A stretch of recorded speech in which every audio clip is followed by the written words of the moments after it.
If it's a situation where, like Gena said, it's infidelity, and it's been 5, 10 years, 2, 5, 10 years, however long it might have been, and you've proven consistently over that time since being forgiven that you're trustworthy, and instead of saying get over it, you need to ask the person, why do you still feel this way? Why is that still an issue? Yeah, why is this still an issue? I'm not the same person.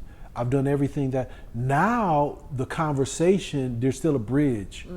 Now you can still have dialogue that's going to be constructive. That's right. When you tell the person to get over it, you have basically told, you are basically saying to that person, basically ending the conversation. yeah, you're ending the conversation, and you are not recognizing the damage that has been done to the person. Think about what that person is going through. I mean, all those years later, I couldn't imagine what would go through my mind if something were to happen, and it's an infidelity situation, or the other way around. That other person has to deal with, they were intimate in a way that we're intimate, right, and another person was allowed to see and experience what was supposed to be within the covenant or relationship and the confines, the confidentialities, and the person was able to, what goes through your mind, I mean, that's deep. Yes, it is. That is deep to the place where, if there ever can be true healing, and when I say true healing, even if it heals as a scar, right, that when they look at the scar, they're reminded of it. They're not still dealing with the infection and everything else. Right. That's been cleared up. But there will always be that scar. That scar reminds them, and they have to be mature enough and do the mental work to dismiss what the enemy tries to bring up. Yeah. And so, just think about it yourself. A scar on your own body. I got scars on my body that, 40 years old. When I look at them, I can remember the pain in the event that caused it. Right. So you have to think about that. The other one is just forget it.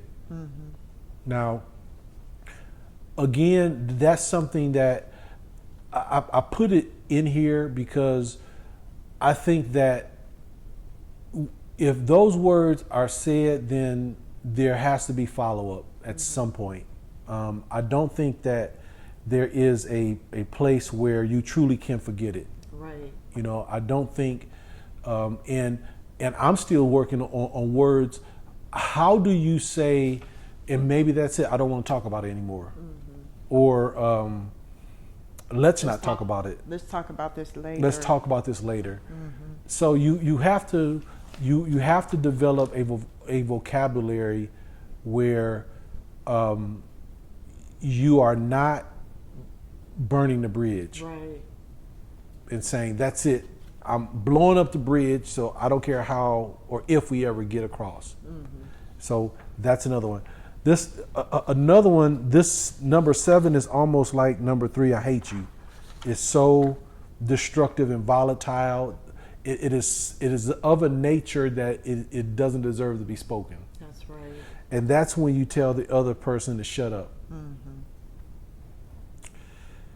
If I hear another spouse, a couple say that to one another, I know that marriage is just about done. That person has gotten to the place where they have, other person has become their enemy. They don't have a marriage. They got an ongoing conflict. They're combatants. I think that word, just like you said, I hate, shut up is so destructive. I don't even think that you should use it in any context. Yeah, I can't think of one. I mean, even with an enemy, but like I've heard people use it with children and use it, when they're dealing with fighting with somebody. But it's just so destructive. There's nothing positive about that. Shut up it is the ultimate sign of disrespect and devaluing of the other person. Yeah, I can remember those words were reserved for me by my parents, specifically my mom. When I got so out of bounds that there was nothing valuable coming out of my mouth but foolishness and evil. And my mother would say, shut up. That's because she was my mother. Mm-hmm. And she was recognizing the devil was using me and my mouth. Any other context, I can't think of another context. You know, my mother wouldn't say that to me just out of a disagreement. Mm-hmm. You know, out of she thought I was doing something wrong. It's when I had gotten to a place where I was being so disrespectful, and I crossed the line of a child. Mm-hmm. And their other attempts have been given for me to silence the speech. Mm-hmm. that my mother said, shut up. In a marriage relationship, when you're dealing with adults, that should never I be can't spoken. think of any situation where those words should be used. Mm-mm. And if you've used those words to your spouse, or if you have been the recipient of those, you really need to do some self-evaluation and come to an understanding of why you would have to say something that destructive and unproductive and unnecessary. Mm-hmm. Because there's something undergirding that needs to be fixed. That's right. All right. Number 8. This is another one. We have some omniscient people.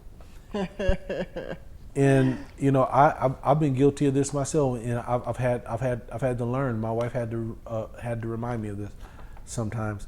Verse number 8, or number 8. I know what you're thinking, or what you're about to say. And my wife, when we would have these conversations, she would, how do you know what I was about to say? I wasn't about to say that. What do you say at that point? She is the human being, or the other person that you're talking to is the other human being, and have in their minds what they were going to say. How do you confirm what you said was true? You can't, because you don't know, because you can't tell the future. What if they weren't going to say nothing?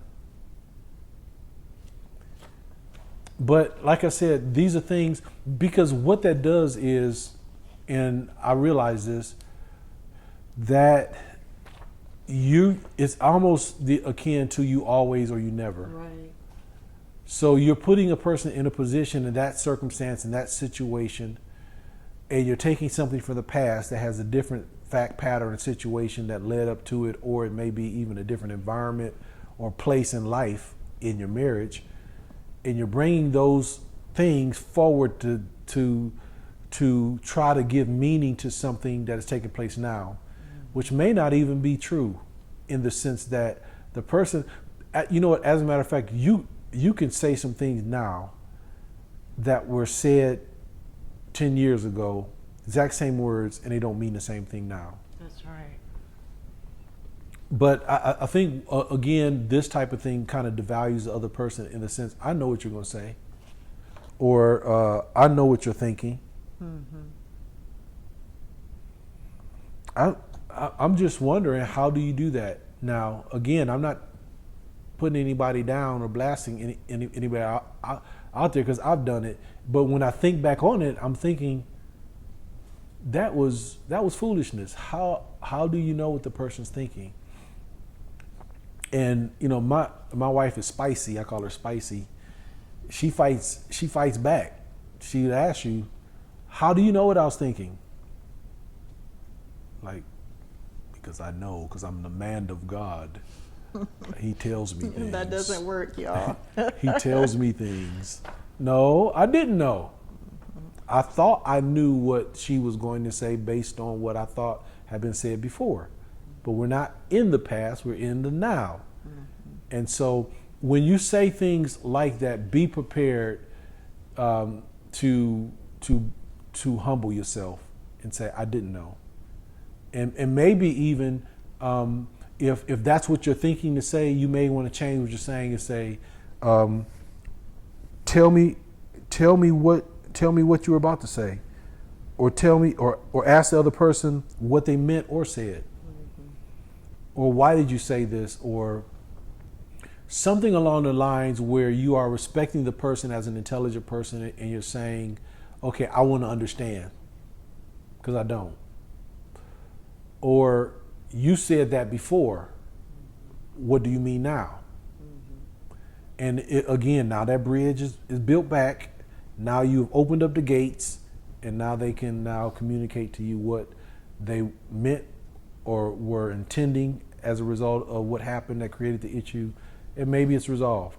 Yeah, when those things are said, it basically just causes people to shut down because they haven't even expressed what they were going to say. And if someone says those words, it's like, why would I even bother to say what it was I was going to say, because I haven't said it, but the person assumes something. So it really shuts things down when you do that. And again, I mean, the more mature that you get, you realize if you are a perpetrator of that.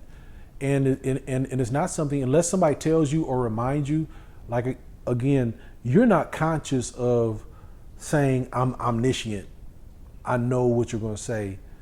You're responding to what you think based on how you're feeling or how things in the past. And as I said before, a lot of times years have transpired and people don't think the same. You know, she's matured, I've matured. So maybe what she said 10 years ago, 5 years ago, she wouldn't even say today. And vice versa. So that's very, very important, that opening those gates and bridges for communication by asking why, or I don't understand, or even saying, well, you said this before, what did you mean? That's a totally different conversation. Now, these last 2 points are not exactly specific words, but communicate volumes to the receiver of them. Again, they're not necessarily words, but they speak. And the first one is silence when words are required. Now, we were talking about, how, certain don't say these words, don't say this or that, or these sayings.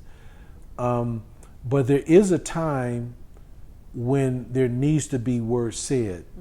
There needs to be something said. A response. Yeah, a response. I can think of situations where, say the other person, as a result of the disagreement or conversation, is just broken down. Just broken down. And you can feel that the person, there's it's not like a natural type of weeping, or there's something working on them where that person ain't thinking right. Right. Don't leave them in that condition. Now, again, we're going to talk at the very end on how to get yourself in a position where you can transition to a place of healing and help with that person, because you are the one who caused it, in the sense of this. We're talking about communications. You are the one in communication with them that has produced this outcome. How do you transition to now be a helper? And sometimes saying nothing communicates something to that person that you don't care. Right. Or that they're not worth anything, or there's a lot of different things can go on in a person's mind. Just be aware that there are situations that require the invoking or the exercising of words to rectify a situation.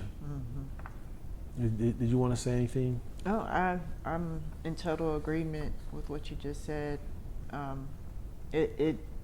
When you put silence where there needs to be words spoken, it gives the enemy time to speak and bring thoughts to the person. Interpret. interpret what's going on. There's just a lot of things going on. If you're in a situation where you really need to bring words because of what has transpired, it's very important for that to take place. Yeah, another thing I was just thinking of as I was reading, there's a situation where words are required to either confirm or deny a misunderstanding. So when there's a misunderstanding, and this doesn't even have to be a heated, passionate situation. As Gena was saying, by not taking the time to speak into the situation for clarity, it leaves the door wide open for the enemy to interpret and to give his own perspective. If there was something that was done, not even words, something was done that another person felt was disrespectful or dishonoring, or devaluing, and you allow that to lay as it is, that person comes away with their own perspective of those events. If you were to say, for an example, you're walking out of a store and your spouse is with you, and you open the door and then the door closes and almost hits your spouse, and you keep going.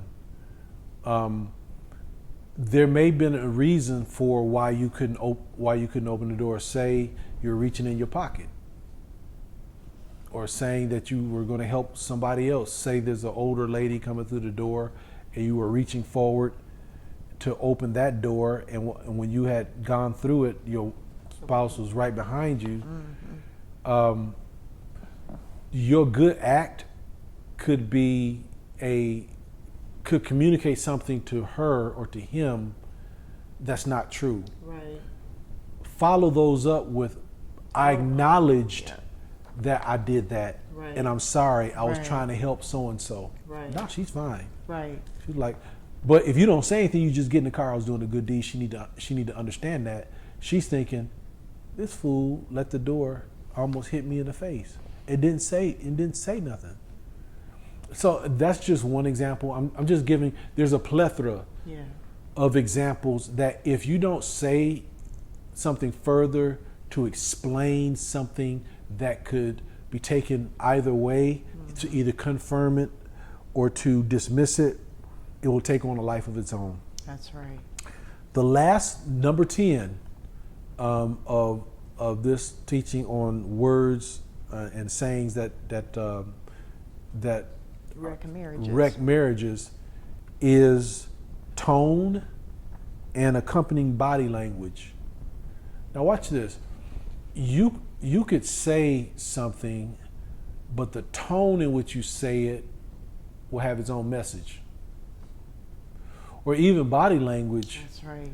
In your interaction with one another, although you didn't say anything, it will speak volumes to the person that isn't in your presence, and we're talking about your spouse. Right. Let me give you an example. Say you're sitting at dinner with another couple, and your spouse is seated right here. You got enough space between you and her for another person to sit there. That's communicating something to her and everybody at the table. You didn't say anything, but your positioning of your body has communicated to her that there's literally and emotionally and mentally a distance between us. Another one. We talk about watering your garden and that sort of thing, not holding hands. Now I get it. Some people aren't touchy-feely types of people, but I've seen situations where, say they're walking across a parking lot or going up steps. Reach back and grab your wife's hand, help her up the steps. Sometimes as men, we forget that women are wearing heels. And our shoes are always flat, unless you into something else. And I don't wear, I can't see myself wearing heels, so I can't even imagine what it's like to walk around and those sorts of things. Giving her a hand communicates to her, even if she's able to navigate. She's the one who put them on, and she knows how to get around in them. But giving her assistance in that communicates to her that she's valuable enough, that you're caring enough or thoughtful enough to make sure that there's not an issue. Can you think of any other body language? Those are kind of way, in different directions, but there's so many of them out there. I think just how you act around your spouse, like whether or not, like you said, space, whether or not you turn to them or you turning away, just however it is that you operate with. Yeah, and you just brought something to my memory. Giving the other person enough respect to look at them when you're talking to them. Some people have problems with eye contact, even adults. Maybe it's something that over the years they've been taught that way, or just insecurities, those sorts of things. When you're having a conversation with someone, facing them, having eye contact, and demonstrating that you're listening to them communicates to them that what they're saying is valuable enough or important enough to you to be heard. We gotta stop. Okay. My throat. I can cut it out. Okay, thank you. I was like, I'm not gonna be able to hold it much longer because my throat was getting dry. Where's your microphone? Okay.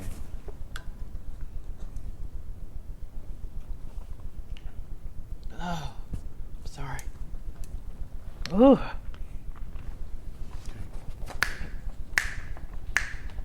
So just giving them that direct attention communicates to them that you are interested in what they're saying, and what they're saying is important. Body language, again, you're having a disagreement. This type of body language communicates to the other person, you ready for a fight. Right.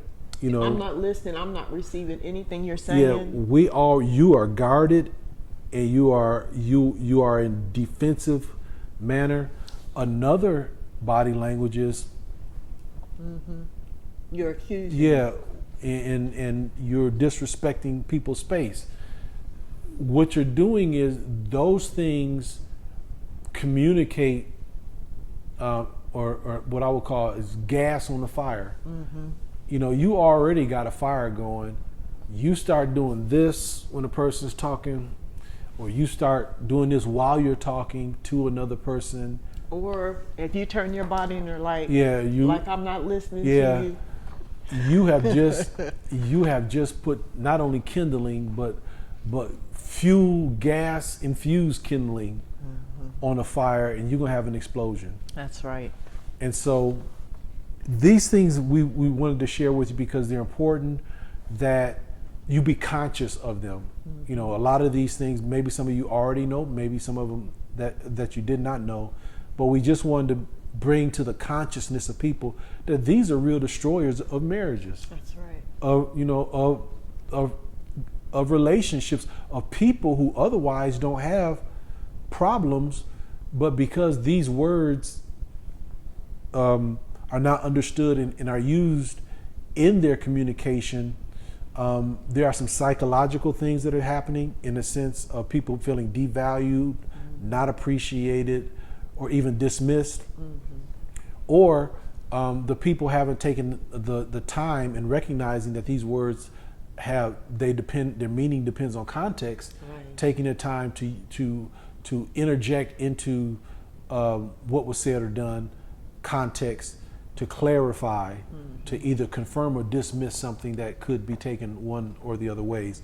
Now, real quickly, what I want to do is give you the cures for healing wounds or breaches that have taken place as a result of these types of things. So the cure for strife, misunderstanding, and for healing is empathy, humility, and love led by the Holy Spirit of God in overcoming these enemies of the marriage. I want to say that again. Empathy, humility, and spirit-led love. One of the things that I think is one of those things that causes these types of situations to arise where communication breaks down and people get wounded is that there's a lack of empathy. As I was talking earlier, if a person is pessimistic or negative, people don't like being negative and contrary. There's something wrong. There's something happened or that person is dealing with that causes them to respond that way. Empathy means that it's not the same as sympathy, feeling sorry for them. It's that you try to understand them. Right. Put yourself in their shoes. Put themselves in there. Listen, it may be the reason why she or he is so pessimistic or negative about your business ventures or doings is because they've been excluded from them. So you growing the business means less time with you, or the business continues to grow in influence and importance to them while they become more or less and less. Right. And so understanding that will allow you to, in your communication, not to be so personal. But the issue is that this business or whatever this is occupying a place in my life and their perspective that they believe they should occupy. Right. And if they are true, you need to be humble enough to acknowledge that. Right. Yeah, I'm always talking about business. I'm always talking about what the business doing, how much money it's making, or what I'm going to do for it, or what I need to do for it, and your spouse is sitting there all shriveled up. Yeah, if you have to water your garden. And your mind might be saying, I'm doing it for her. And she's at a point where I don't care about it. Because by the time it gets to the place where you think it will do what it needs to do for me, we may not be together. Because I don't know if I can hang around being the child in the house or a second-class citizen next to your business. Right. And so empathy, humility, and love. Love is such a powerful thing that it allows you to overcome a wrong. So both, and I'm talking about from both parties, love needs to be a driving factor. That's right. In your relationship, the love given by God for one another, not conditional love, but the love of God that doesn't keep count. That's right. Because if you don't have that love for the other person, you will keep count, and you will be, you won't be operating out of proper motivations in your conversation. We mentioned this before. One of the things that helps when you get to a place is at some point you need to let the other person know I love you. Right. Because that heals. Diffuse. Yeah, it diffuses the situation, especially up front. If you can remember and it comes to your mind, I love you. If it's afterwards, that healing needs to take place by assuring that person, although we had a disagreement and it went contrary, I love you. What that's saying to the other person is, I'm still there, you're still here, we're still committed to the marriage and the relationship, and that we're gonna work it out. Right. The love of God. So this is how healing takes place: exercising empathy, humility, recognizing when you're wrong, recognizing another context of that word is the other person's human. They got faults, they got needs. You got faults, you got needs. Humility and love. That by the Holy Spirit. And then finally, you will have to fight your flesh in order to surrender to these virtues I talked about. Like I said, this is what you need to do, but you're going to have to fight your flesh to do it. You have to put your flesh down. Surrender to these virtues and the power of God, but it is necessary to overcome the inevitable facts in a marriage. You will have but you will have controversy and issues and problems. Guarantee you. If y'all don't, y'all ain't married. Y'all probably ain't living together. You're probably not married.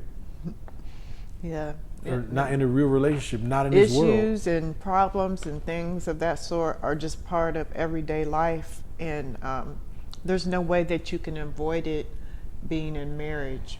And just because you have a problem doesn't mean it's time to quit. That's right. Because y'all had a bad argument. Don't ever. I should have put that on there. I'm done. Don't say divorce. Yeah, don't say word. divorce.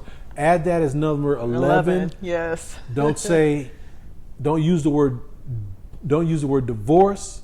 Number 12, I'm done. Don't use those words. Because if you use those words, you better mean it. That's not something that you just throw around to try to manipulate people or to get your way. Right. You are using dynamite when you use those words. You intend on blowing the whole thing up.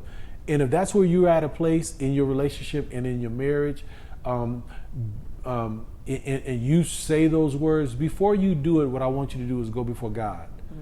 I want you to get on your knees or find a place after you've said those words and talk to God, or allow Him to minister to you. I guarantee you, if you are spiritually born again, God's going to deal with you on that. That's exactly right. And He's going to tell you to humble yourself, to go in there and demonstrate some agape and get that situation right.